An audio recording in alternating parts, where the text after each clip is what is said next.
तो जय भीम साथियों, हम इसीलिए कहते हैं कि शिक्षित रहना कितना ज़रूरी है। पढ़े लिखे ना होने के कारण एक एक व्यक्ति को इतना गुमराह किया जाता है कि अपने सगी बहन की कब्र खोदना पड़ता है। तो हम कहते हैं अब जब तक आप पढ़े लिखे शिक्षित नहीं बनेंगे तब तक इसी तरह दुनिया बंदर की तरह आपको नचाती रहेगी। तो आइए हम आपको बताते हैं, क्या आपने किसी इंसान को अपनी सगी बहन की हड्डियां कंधे पर लाद कर बाजार में चलते देखा है? उड़ीसा में एक भाई अपने बहन को अपनी सगी बहन के साथ यह करना पड़ा। अपने सगी बहन के साथ कलेजा चीर देने वाली घटना करना पड़ा।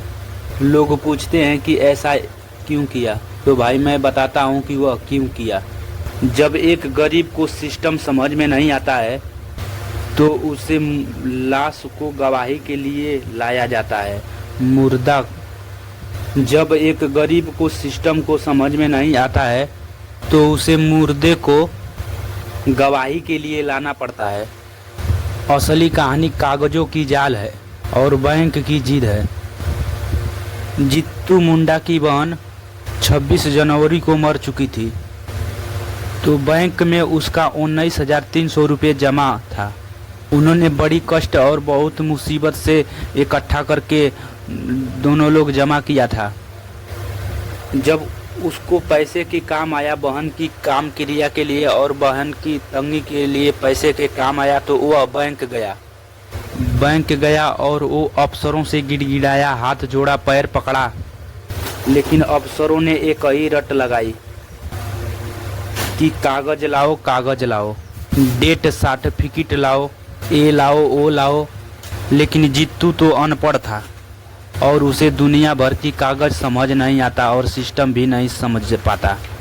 और उसने हाथ जोड़ के बोला, 100 बार बताया कि मेरी बहन इस दुनिया में नहीं है, मेरी बहन मर चुकी है। तो उन्होंने बोला, खातक धारक का नाम है, खातक धारक को बुलाना पड़ेगा। उसने हाथ जोड़ा कि मेरी बहन मर चुकी है साहब, मेरे पैसे की ज़रूरत है बहुत। लेकिन उन पत्थर दिल अफसरों ने साफ कह दिया, जिसका खाता है उसको साथ लाओ, बिना उसके नहीं होगा, उसको साथ लाना पड़ेगा। और खातक धारक खुद आएगा और साइन करेगा, तभी पैसे मिलेगा। अब आप ही बताओ कि मुर्दा इंसान बैंक में कैसे आएगा? जित्तू को यह बात बर्दाश्त नहीं हुई। उन्होंने बोला कि तुम्हें सबूत चाहिए ना, तुम्हें मेरी बात पर विश्वास नहीं हो रहा है, तो लो सबूत। 28 अप्रैल को उस भाई ने अपनी बहन की कब्र खोदी, शरीर सूख कर हड्डी हो गया था। जित्तू ने उस हड्डी को कंधे पर उठाया, अपने कंधे पर टांगा और 3 किलोमीटर पैदल चलकर भरे बाजार के बीच से होते हुए बैंक पहुंच गया।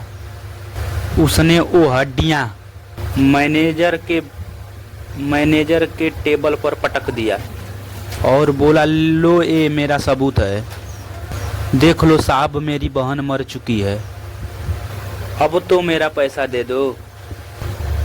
तो भाइयों, कुछ लोग कहते हैं कि बाबा साहेब ने यह नियम बनाया।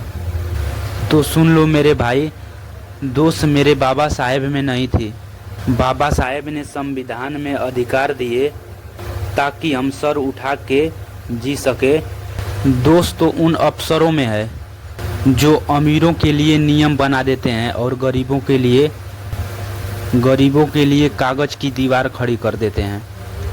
ये अफसर तब तक फाइल आगे नहीं बढ़ाते हैं जब तक उन्हें कुछ फायदा ना हो, जब तक उन्हें कुछ लालच ना दिया जाए, जब तक गांधी जी वाला गुलाबी नोट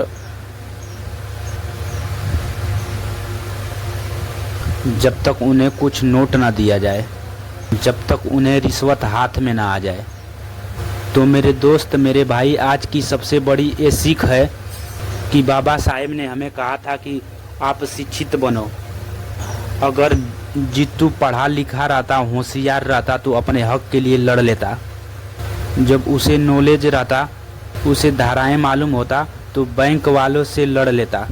बैंक वाले उसे बेवकूफ़ न बनाते। अपना हक जानना है तो जागरूक बनो, पढ़ो लिखो और शिक्षित बनो।